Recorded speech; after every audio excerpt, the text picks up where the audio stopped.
हे learners, मैं हूं अश्विन और इस वीडियो में आज हम बात करने वाले हैं ऑपरेटर्स पार्ट 2 की। ठीक है, इससे पहले वाले पार्ट में हम सबने बात किया था कि ऑपरेटर्स क्या होते हैं, ऑपरेटर्स और ऑपरेंड क्या होते हैं। अगर आपको नहीं पता कि ऑपरेटर्स और ऑपरेंड में क्या डिफरेंस है तो आप जाके मेरा पहला वाला पार्ट जरूर देखना, क्योंकि अगर आपको वो कॉन्सेप्ट क्लियर नहीं होगा तो आपको आज का वीडियो समझ में नहीं आएगा। इसके लिए पहले आप जाके पार्ट 1 देखिए, उसके बाद इस वीडियो पे आइए। इससे पहले वाली वीडियो में हम सबने बात किया था कि असाइनमेंट क्या होता है, अरिथमेटिक ऑपरेटर क्या होता है, रिलेशनल क्या होता है, यूनरी क्या होता है। तो आज हम बात करेंगे बचे हुए 4 ऑपरेटर्स के बारे में। सबसे पहले आज हम बात करेंगे टर्नरी ऑपरेटर के बारे में। मैंने आपको पहले बताया था कि बाइनरी का मतलब होता है 2, यूनरी का मतलब होता है 1 एंड टर्नरी का मतलब होता है 3। जब ऐसा कोई ऑपरेटर जो एक टाइम पे 3 ऑपरेंड्स पे काम करता हो वो कहलाता है टर्नरी ऑपरेटर। इसमें क्या हुआ, इस एग्जांपल में देखिएगा आप, 10 इज ग्रेटर देन 20।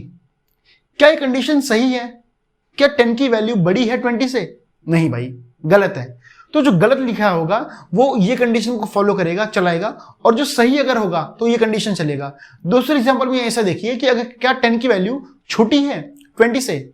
हाँ छोटी है, तो आप इस कंडीशन को चलाओगे। डिफरेंस समझना बहुत सिंपल सी चीज है कि अगर कोई चीज स्टेटमेंट सही है, मतलब कि ट्रू निकल रहा है, तो ट्रू वाला कंडीशन में ये स्टेटमेंट चलेगा पहला वाला, और फॉल्स हुआ कंडीशन तो ये स्टेटमेंट चलेगा। अब इसका यूज आप कहीं पर भी कर सकते हो जहां पर आपको अगर कोई कंडीशन चेक करवानी है कि क्या ये चीज सही है या गलत है, यानी कि ट्रू है कि फॉल्स है, बजाय कि आप इफ एल्स का यूज करो। अब इफ एल्स आपको नहीं पता होगा वो अलग बात है, क्योंकि मैंने आपको कवर नहीं किया है, तो आगे मैं कवर करूंगा तो आपको ये कॉन्सेप्ट भी इसमें कवर अच्छे से हो जाएगा। ठीक है, अब हम बात करते हैं लॉजिकल ऑपरेटर के बारे में। अब लॉजिकल ऑपरेटर भी बहुत ही बच्चों वाला ऑपरेटर है। अब लॉजिकल ऑपरेटर में 2 चीज आती हैं, एक में होता है एंड, सेकेंड होता है और।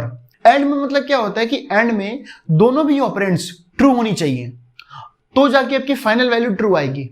अगर दोनों में से एक भी वैल्यू फॉल्स हुई तो आपकी फाइनल वैल्यू फॉल्स होगी। अगर मैं आपको समझाऊं कि सपोज करो कि आप कोई मूवी देखने जा रहे हो, सपोज करो कि गैंग्स ऑफ वासेपुर, तो गैंग्स ऑफ वासेपुर देखने के लिए आपकी उम्र 18 साल से ऊपर होनी चाहिए। ठीक है, जब आप एंट्री करोगे, ठीक है, तो आपको जो बॉडीगार्ड होगा, जो टिकट चेकर होगा, वो क्या करेगा, पहले आपको देखेगा कि क्या आपकी उम्र 18 साल से प्लस है। ठीक है, ऑब्वियसली उसको टिकट ही नहीं मिलेगा, पर मैं कंडीशन से बता रहा हूं कि क्या उसकी उम्र 18 साल से ऊपर है। हाँ ऊपर है, एक कंडीशन जो ट्रू ही। क्या उसके पास टिकट है? दूसरी कंडीशन ट्रू ही, तो वो अंदर जा सकता है। ठीक है, अगर सपोज करो कि कोई छोटा बच्चा है, ठीक है, सपोज करो कि 15-16 साल का बच्चा है, उसके पास टिकट है, हाँ टिकट है, पर क्या वो उसकी उम्र 18 से ऊपर है? नहीं, फॉल्स है, तो ये बाहर जाएगा। ठीक है, मतलब दोनों भी कंडीशन आपकी अगर ट्रू होगी तो ही वो आपका स्टेटमेंट आगे चलने वाला है, वरना चलने वाला नहीं है वो। ठीक है, कंपाइलर उसके आगे नहीं जाएगा। और में क्या होता है कि अगर आपके दोनों कंडीशन में से एक भी कंडीशन ट्रू है तो वो आगे जाएगा। ठीक है, अब इस चीज को मैं आपको कोड में समझाता हूं। यहां पे एग्जांपल में देख सकते हो कि मैंने लिखा है 1 2 3 एंड पासवर्ड में लिखा है 1 2 3 4 5। ठीक है, अब मैं यहां पे चेक कर रहा हूं कि क्या आईडी इज इक्वल टू 1 2 3 है? हाँ है, ट्रू है। एंड क्या पासवर्ड इज इक्वल टू 1 2 3 4 5 6 7 है? नहीं, यहां पे तो इसी पासवर्ड मैंने क्या लिखा था 1 2 3 4 5, और यहां पे मैं क्या चेक कर रहा हूं 1 2 3 4 5 6 7, तो ये फॉल्स आ गया। ये ट्रू है, ये फॉल्स है, मतलब फाइनल कंडीशन क्या होगी? फॉल्स होगी। अगर कहीं ये कंडीशन ऐसे लिखा होता 1 2 3 4 5, तो जाके ये दोनों ये ट्रू, तो जाके ये ट्रू, वो ट्रू, तो फाइनल आंसर क्या था? ट्रू। तो ये ट्रू का मतलब क्या है कि आपका कंडीशन अब आगे जाएगा, मतलब अगली लाइन पे जाएगा। अगर ये फॉल्स होता तो आपका प्रोग्राम यहां ना जाके किसी और लाइन पे जाता। और का मतलब क्या होता है कि अगर आपका एक भी कंडीशन ट्रू हो गया तो आपका कंडीशन आगे जाएगा। इसका मतलब क्या हुआ कि अगर आपका ID is equal to true हो गया तो दूसरे कंडीशन को वो चेक भी नहीं करेगा, मतलब कि ये ट्रू आ गया तो वो चेक भी नहीं करेगा कि ये फॉल्स है कि ट्रू है, अब सीधे वो आगे जाने वाला है। अगर पहला कंडीशन फॉल्स आएगा तो वो आगे जाके चेक करेगा कि क्या ये कंडीशन ट्रू है, अगर वो ट्रू होगा तो आगे जाएगा, फॉल्स होगा तो नहीं जाएगा। अब नेक्स्ट आता है बीटवाइज ऑपरेटर। अब मैं आपको जो आगे आने वाले 2 ऑपरेटर्स के बारे में बताने वाला हूं कि थोड़े से ना ट्रिकी हो सकते हैं बाकी के मुकाबले। अगर आपको ना समझे तो बार बार इसको जरा देखना और फिर समझना। ठीक है, मैं पूरी कोशिश करूंगा कि आपको समझ में आए। अब बीटवाइज ऑपरेटर में 4 चीज आती हैं, एंड, और, एक्सॉर एंड कॉम्प्लीमेंट। अब एंड का मतलब क्या होता है कि दोनों ही वैल्यू क्या होगी? 1 होगी, तो फाइनल वैल्यू क्या आएगा? आपका 1 आएगा। और का मतलब क्या होता है कि अगर एक वैल्यू भी 1 है तो 1 आएगा, अगर दोनों वैल्यू 1 है तो 1 आएगा, ऑब्वियस सी बात है। पर अगर दोनों में से एक भी वैल्यू अगर 1 हुई तो वो 1 होगा। अब इस चीज को मैं थ्योरी में समझा के आपको प्रैक्टिकली कुछ दिखाना चाहता हूं। यहां पर मैंने लिखा है a is equal to 2 and b is equal to 7। अब मैंने यहां पे लिखा है कि a एंड b, a और b, a XOR b and 6 negation. अब इसका आउटपुट देखोगे आप तो कुछ आपको अलग आएगा। ए एंड बी का आपको यहाँ पे 2 दिखेगा, ए और बी का आपको यहाँ पे 7 दिखेगा, एंड ए एक्सॉर बी का आपको यहाँ पे वैल्यू 5 दिखेगा, और निगेशन 6 की वैल्यू, कॉम्प्लीमेंट 6 की वैल्यू आपको यहाँ पे -7 दिखेगा। थोड़ा सा आपको डाउट होगा कि यार यहाँ पे हुआ क्या है, ठीक है, इसके पीछे का सीन क्या हुआ है। इस पीछे के सीन को मैं चलो आपको दिखाता हूँ क्या हुआ होगा। अब आप यहाँ देखना, सिंपली मैं आपको कोड में समझाना चाहता हूँ कि यहाँ पर आप ए एंड बी का जब वैल्यू निकालोगे, ए की वैल्यू कितनी थी 2, बी की वैल्यू कितनी थी 7। जब मैंने ए एंड बी किया तो ए क्या करेगा, आपको पता है कि एडिशन जो भी होगा बाइनरी फॉर्म में होगा। ए की जो बाइनरी वैल्यू होगी वो क्या होगा 2 का 0010, और बी का बाइनरी नंबर क्या होगा 0111। तो जब इन दोनों का एडिशन होगा तो जहां जहां पे भी 11 होगा वो आप वैल्यू ऐड हो जाएगी, और जहां जहां पर एक ही 1 होगा और दूसरा वैल्यू 0 होगा तो वो क्या होगा 0 हो जाएगा। तो यहाँ पे सिंपली जो जो वैल्यू 11 था तो वो 1 हो गया, बाकी सब 0 हो गए। और में क्या होगा कि दोनों में से कोई भी अगर वैल्यू 1 होगी तो वो एडिशन हो जाएगा 1 का, ठीक है, तो फाइनल वैल्यू 1 आएगी, ठीक है।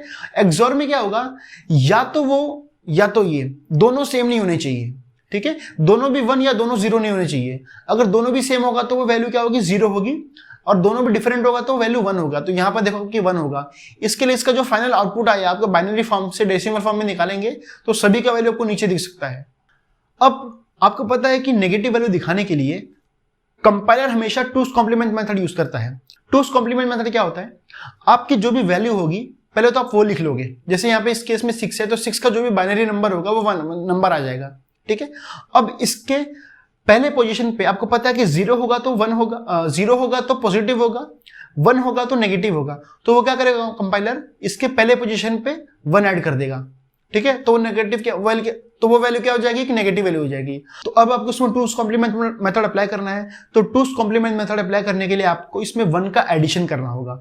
जैसे ही इसमें आप इस नंबर पे 1 का एडिशन करोगे, आपको पता है कि बाइनरी फॉर्म में एडिशन कैसे होता है, जहां पे 0 1 होगा तो 1 होगा, और बाकी सब वैल्यू 1 की 1 हो जाएगी, 0 की 0 हो जाएगी। तो फाइनल आउटपुट क्या आएगा आपको 7 आएगा, और पहले बिट में क्या था 1 था, तो ये वैल्यू क्या हो जाएगी एक नेगेटिव वैल्यू हो जाएगी, इसलिए आपको फाइनल आउटपुट नेगेटिव वैल्यू आया।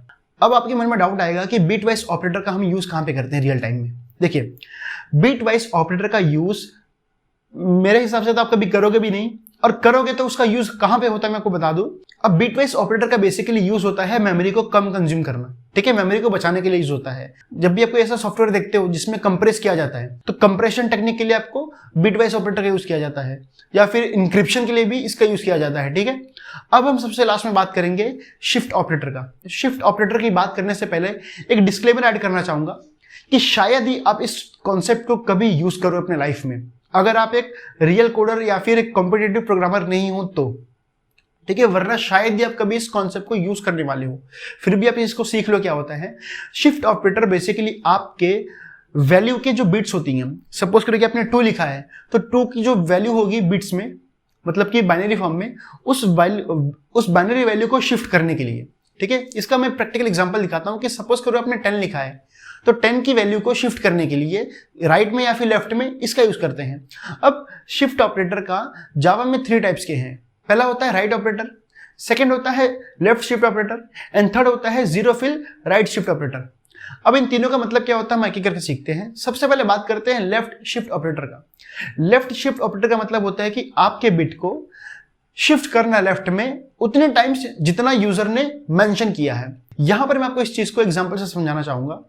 a = 12 मैंने लिया है और मैं ये कह रहा हूं कि a की वैल्यू को 2 टाइम शिफ्ट करो लेफ्ट में, तो क्या होगा 12 का जो भी बाइनरी फॉर्म होगा वो यहां पे लिखा होगा बाइनरी नंबर, और अब इसको कहां शिफ्ट करना है लेफ्ट में। तो इस वैल्यू को, ये जो 1 लिखा है, इस 1 को मुझे 2 बार शिफ्ट करना है वहां पे, और इस 0 को भी शिफ्ट करना है मुझे यहां पे 2 टाइम्स, ठीक है, 2 बिट्स को शिफ्ट करना है यहां पे।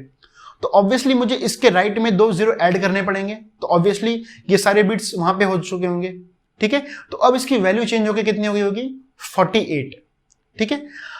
अब ये जो राइट शिफ्ट ऑपरेटर है, ये राइट शिफ्ट ऑपरेटर भी सेम वैसे काम करता है, बस ये लेफ्ट की जगह पे राइट जाएगा, ठीक है। अब क्या होगा कि अगर मैं कहता हूं a right shift operator times 2, तो क्या होगा कि आपके जो 12 का जो बाइनरी फॉर्म होगा वो इस तरह से लिखा होगा, और आपकी जो वैल्यू होगी वो 2 टाइम्स राइट में शिफ्ट हो जाएगी, और जो वैल्यू शिफ्ट हुई है उसके प्लेस में क्या आ जाएगा, 0 आ जाएगा। अब आपकी वैल्यू 12 से चेंज होकर क्या हो गई होगी, 3।